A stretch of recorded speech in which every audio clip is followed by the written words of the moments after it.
Vamos conversar com o Nicolas Ferreira, que foi o deputado mais votado do PL de Minas Gerais. Deputado eleito, Nicolas Ferreira, seja bem-vindo. Boa tarde ao senhor. Aliás, é tão jovem, eu não sei se eu lhe chamo de senhor ou chamo de você. Mas, enfim, senhor deputado. Até do ano que vem. Dá para diminuir mais. No tocante aos impostos estaduais... Acho que nós estamos... Agora sim, agora estamos com o seu som, por favor. Oi. Boa noite, mais uma vez aí, pessoal do JP News, pessoal do Brasil que está aí nos acompanhando. Graças a Deus, obtivemos aqui um recorde em Minas Gerais. Batemos o antigo petista que detinha esse título de deputado federal mais votado por Minas, e agora, graças a Deus, não é de um petista, mas é de um conservador e um bolsonarista. Conseguimos aí quase 1,5 milhão de votos, graças aí, primeiro a Deus, quero agradecer a Deus por isso, agradecer a minha família, meus amigos, todas as pessoas que estiveram aí de forma voluntária na minha campanha, e principalmente ao presidente Bolsonaro pelo apoio, pela força. A gente mostrou que é possível fazer uma campanha sem usar um centavo de dinheiro público e ainda assim conseguir fazer uma campanha forte, uma campanha onde basta, de fato, você manter os seus princípios e valores que as pessoas reconhecem isso. Mas a gente tem informação que o presidente Jair Bolsonaro, ele citou agora o governador Romeu Zema, ele está indo a Minas Gerais amanhã justamente para aumentar a capacidade de votação dele no segundo turno no estado. Como é que você vai reagir a disso? Como é que é possível aumentar esse voto agora no segundo turno dentro do seu estado, você que é o deputado mais eleito, com o Romeu Zema, que foi reeleito governador? Olha, eu quero fazer um questionamento antes aqui. É muito estranho em um estado onde você tem o deputado federal mais votado do país, inclusive, sendo o candidato do Bolsonaro, o deputado estadual mais votado, o deputado estadual Bruno Engler, que também bateu recorde, bolsonarista. Você tem o Cleitinho, que era o candidato do Bolsonaro ao Senado de Minas, também ganhou. E você tem o Romeu Zema ganhando aí em primeiro turno e o Lula está na frente.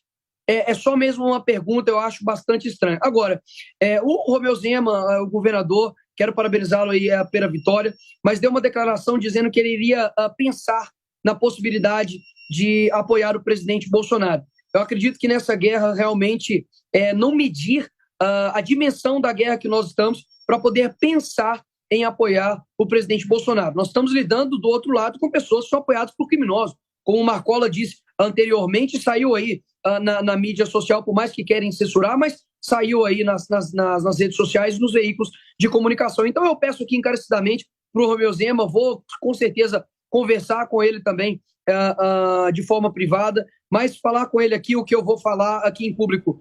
Não é momento da gente ficar em cima do muro, não é momento da gente pensar em ganhar de um candidato que é um criminoso, condenado em 4 instâncias, que defende aborto, legalização das drogas, defende ideologia de gênero. Então não é momento para poder ficar em cima do muro. Pelo contrário, eu não sei o que Zema vai fazer, mas o que eu espero dele é que ele dê, de fato, um apoio total à candidatura do presidente nesse segundo turno.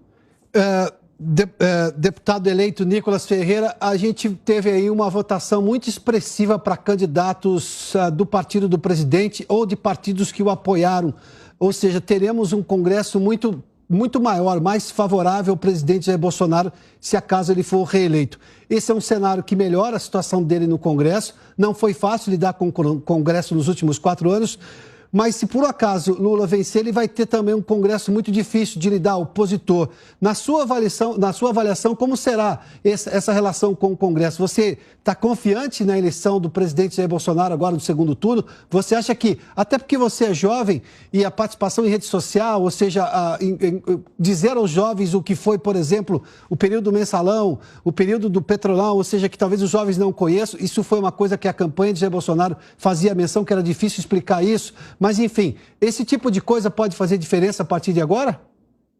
Com certeza. Eu não digo nem que nós vamos utilizar o passado, mas é claro que o passado, ele destruiu o nosso país, né? Mas quem dera se o Lula tivesse só roubado, saqueado os nossos cofres públicos. Pelo contrário, ele destruiu uma geração moralmente aqui no nosso país, e espiritualmente, uma vez que as universidades e escolas já não formam mais estudantes, né? Mas formam ativistas em prol da ideologia de esquerda. Agora, algo que a gente tem que levar em consideração para poder mudar esse cenário é entender que a verdade está ao nosso lado. Durante a pandemia, o Partido dos Trabalhadores ignorou o trabalhador na pandemia. Enquanto o presidente estava com o discurso de, olha, nós precisamos cuidar tanto do vírus quanto também da fome da economia, porque fome e miséria matam. Então, eu vi aqui em Belo Horizonte, por exemplo, pessoas sendo tratadas como criminosos, e eles eram trabalhadores.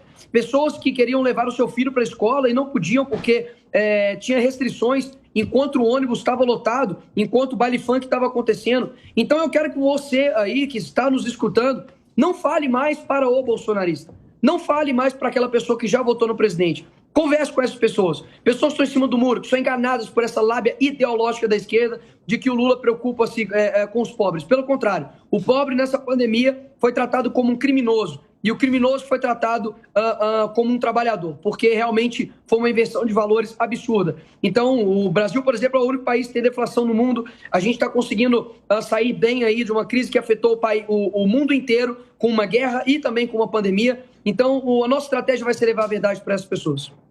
Nicolas, rapidamente, o último questionamento. A gente viu uma expressão maior agora de artistas, sobretudo do mundo sertanejo, ou nem somente isso, mas também esportistas, que começaram a declarar voto em Jair Bolsonaro no final aqui da campanha do primeiro turno. Você acha, até com a sua eleição jovem, você acha que isso pode aumentar agora no segundo turno? Com certeza, eu acredito que agora é momento de não dar um apoio mais ou menos, um apoio velado, mas um apoio total. Eu deixo aqui, por exemplo, como exemplo o Neymar, inclusive falei isso para ele, olha, parabéns. Quem dera se metade dos artistas do Brasil tivesse metade do seu culhão, da sua coragem. Porque tem muitos artistas aí, e não somente artistas, tá? Mas figuras públicas, principalmente aí talvez pessoas que não querem perder seguidores, mas esquecem que colocando um bandido no poder novamente, eles vão perder a liberdade deles. Então faço aqui um apelo para todas as pessoas não darem um apoio mais ou menos ao presidente Bolsonaro. Ele é a nossa única esperança para não acontecer conosco aqui o que está acontecendo com nossos países vizinhos. Daniel Ortega, amigo de Lula, tem cerceado a liberdade religiosa em seu país, Nicarágua. Tem cortado o sinal ali de televisivo, como a CNN ali no seu país, tirando a liberdade das pessoas. Então, não subestime esse inimigo que quer retomar o poder depois de 16 anos, destruindo o nosso país.